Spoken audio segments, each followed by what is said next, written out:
লীগকে নির্বাচনে দেখতে চায় সেনাপ্রধান জেনারেল ওয়াকারুজ্জামান। একই সাথে সেনাপ্রধানের নির্দেশে দেশে ফিরছেন ক্ষমতাচ্যুত সাবেক প্রধানমন্ত্রী শেখ হাসিনা। আবারও প্রধানমন্ত্রী হয়েই বাংলাদেশে আসছেন শেখ হাসিনা।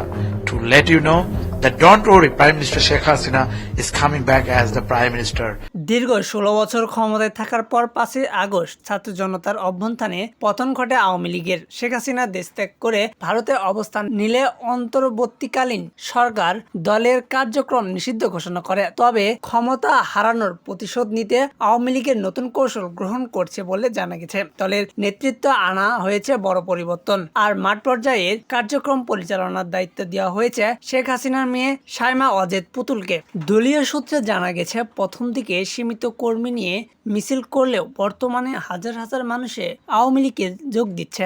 ঢাকায় প্রায় নিয়মিত মিছিল করতে দেখা যাচ্ছে দলটিকে। সম্প্রতি মতিঝিলে মিছিল চলাকালে 10 নেতা গ্রেপ্তার হলে ককটেল বিস্ফোরণের মধ্য দিয়ে তাদের ছিনিয়ে নেওয়া হয়।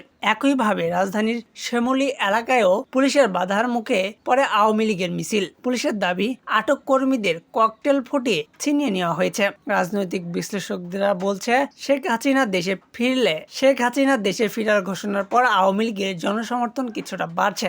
দলীয় কর্মীদের মতে, আমাদের আপা ফিরবে, তাকে কেউ ঠেকাতে পারবে না। ভারত থেকেও নানানমুখী নির্দেশনা আসছে বলে অভিযোগ উঠেছে। অন্যদিকে অন্তর্বর্তী সরকার নানান সংকটে পড়েছে। লুটপাট, ছিনতাই, অরাজকতা বেড়ে যাওয়ার জনসন্তোষ দেখা দিয়েছে। আলোচনা মনে করছেন এই ব্যর্থতার সুযোগ নিচ্ছে নিষিদ্ধ আওয়ামী লীগ। এছাড়াও সাবেক সাধারণ সম্পাদক ওবায়দুল কাদের তাদের ভারতে পালিয়ে যাওয়ার ঘটনায় বিতর্ক তৈরি করেছে। সব মিলিয়ে আওয়ামী লীগের নতুন কৌশল বাস্তবায়নের ফল আবারও রাজনৈতিক অস্থিরতা তৈরি হচ্ছে বলে মনে করছে বিশ্লেষকরা। এতক্ষণ আমাদের সাথে থাকার জন্য ধন্যবাদ।